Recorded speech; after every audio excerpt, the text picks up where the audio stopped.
12월 21일입니다. 누가복음 1장 34절, 35절 말씀입니다. 다 함께 읽겠습니다. 마리아가 천사에게 말하되 나는 남자를 알지 못하니 어찌 일이 있으리까? 천사가 대답하여 이르되 성령이 내게 임하시고 지극히 높으신 이의 능력이 너를 덮으시니 이러므로 나심과 거룩한 이는 하나님의 아들이라 일컬어지리라. 아멘.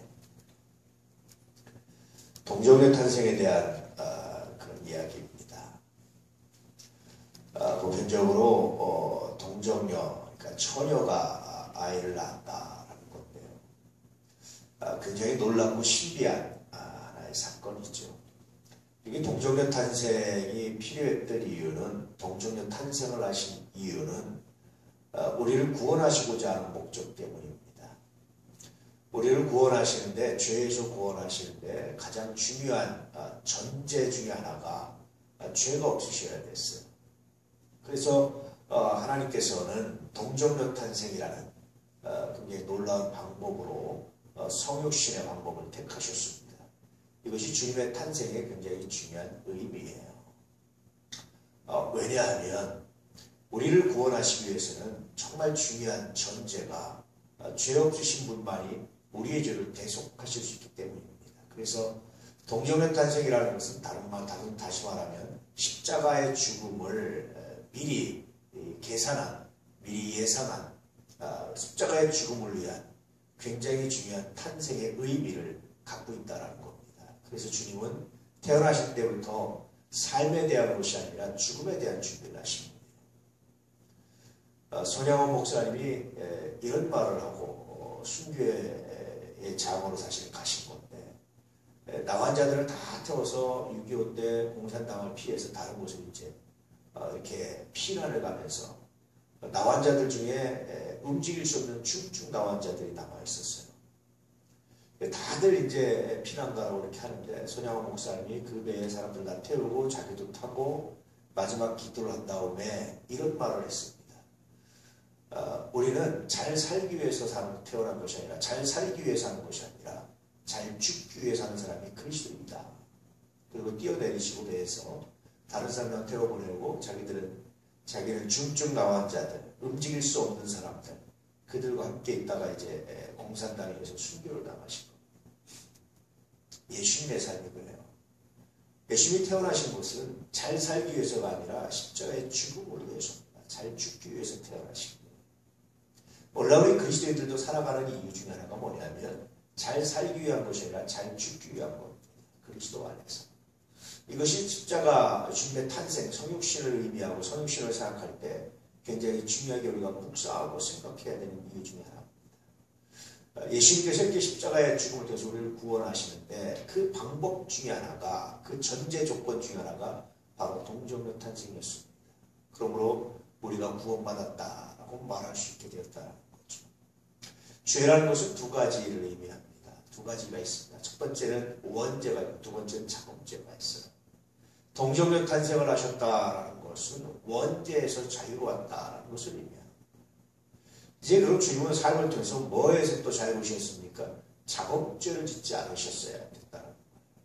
그래서 주님은 삶의 과정에서도 여전히 죄의 문제, 죄를 짓지 않기 위한 이 문제에 굉장히 예민하게 반응하시면서 그 길을 걸어가셨다는 겁니다.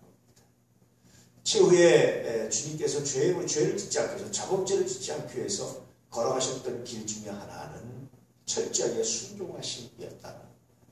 우리는 죄를 짓지 않기 위해서 우리의 의로, 우리가 생각하는 선함, 우리가 생각하는 진실함을 추구하잖아요. 그러다가 넘어지고 실패할 때 얼마나 많은지 몰라요.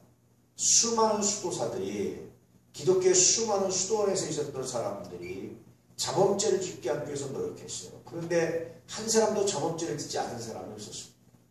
철저하게 세상과 고립해서 철저하게 홀로 거하면서 자범죄를 짓지 않고 좀 더 거룩해지고 의로워지기 위해서 그들이 평생을 고독하게 수도를 하며 살았습니다.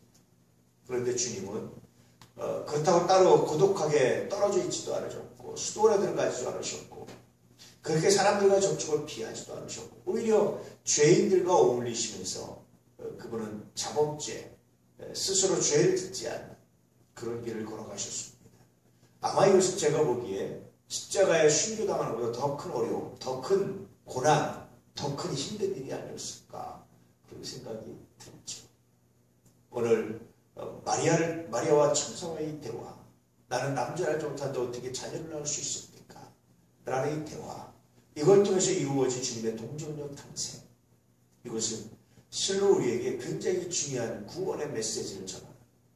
우리를 구원하시기 위한 거룩한 결단, 은혜 뿐만 아니라 이 원죄로부터뿐만 아니라 자범죄로부터 우리를 자신을 지키셔서 우리를 구원하시는 주님의 놀라운 그런 헌신, 이런 것들이 내포되어 있는 말씀이 바로 오늘 말씀입니다.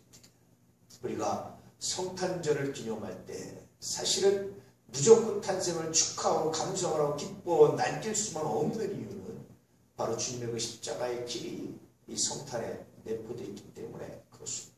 그럼에도 불구하고 오늘날 우리는 너무나 값싼 은혜만을 구하면서 너무나 값싼 것만을 구하면서 우리가 그리스도인으로서의 삶의 가치를 잃어버리고 사는 것은 아닌지 하는 아픔, 그런 의구심, 그런 슬픔이 우리 안에 가득합니다. 오늘날 우리가 이제 성탄절을 맞이해서 성탄절이 가까워오는데 이때 묵상해야 될 것은 주님께서 우리를 구원하시기 위해서 어떻게 행하셨는지, 어떻게 하셔야 되는지, 왜 인간으로 태어나셔야 했는지, 그 인간으로 태어나서 어떻게 사셨는지, 그의 십자가는 우리에게 어떤 의미가 있는지 다시 한번 묵상하면서 이 은혜 가운데 거하기를 주의 이름으로 축복합니다. 어떤 사람들은 말하기를 이것은 사도들이 만들어낸 이야기다 이렇게 말합니다. 그런데요, 여러분 복음서를 읽어보시면 알지만 사도들은 이것을 만들어낼 만큼 정교하지 않은 사람들입니다. 뿐만 아니라 복음서는 예수님의 말씀의 의미를 정확하게 다 이해하지 못했어요. 사도들이. 그런 것들이 많이 기록되어 있고 나타나 있습니다. 그런 사도들이 이런 구원의 전체적인 그런 의미를 가지고 동정녀 탄생에서 기록하고 이해했다는 것은 말이 안 돼요. 그걸 조작해냈다는 것은 말이 안 됩니다. 아마도 그래서 예수님은 사도들을 타고난 사람들, 지혜로운 사람들, 지식 있는 사람들, 그런 사람들이 아니라 무식한 어부들을, 무식한 사람들 아마 사도들로, 또 무식한 어부를 사도 중에 수제자로 아마 주님께서 만들지 않으셨을까 그런 생각이죠. 돌아보면 그렇습니다. 복음서를 읽어본다든지 여러분 사도들의 글을 읽어보면요, 전혀 그들은 이런 것들을 미리 계산하고 미리 생각하고 만들어낼 능력이 없어요. 전체적인 이런 이해, 예수님에 대한 전반적인 이해, 다시 말하면 오늘날 우리가 가지고 있는 교리적인 완벽한 이해를 사도들이 가지고 있다고 보기 어렵습니다. 그만큼 이건 굉장히 고차원적인 의미의 교리들이거든요. 나중에 이 당시는 순수한 역사고 순수한 사건이었지만 그렇습니다.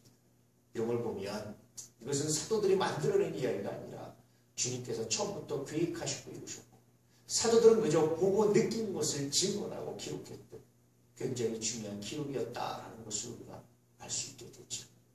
동정녀 탄생 역사적 사실입니다. 뿐만 아니라 예수님의 재림 역사적 사건이 될 겁니다. 오늘 우리가 이런 역사적 사건과 사실 앞에서 겸허하게 무릎 꿇고 우리의 삶을 다시 한번 주님께 드리는, 주님께 맡기는 거룩한 역사가 있기를 원합니다. 우리를 구원하시기 위해서 굳이 이 길을 택하셔야 했던 주님의 그 마음을 깊이 기억하시고 주님께 나오신, 주님께 순종하시고 진실로 주님께 무릎 꿇으시는 주의 말씀에 따르시고 거룩한 역사, 거룩한 은혜가 있기를 진실로 축복합니다. 거룩한 성일입니다.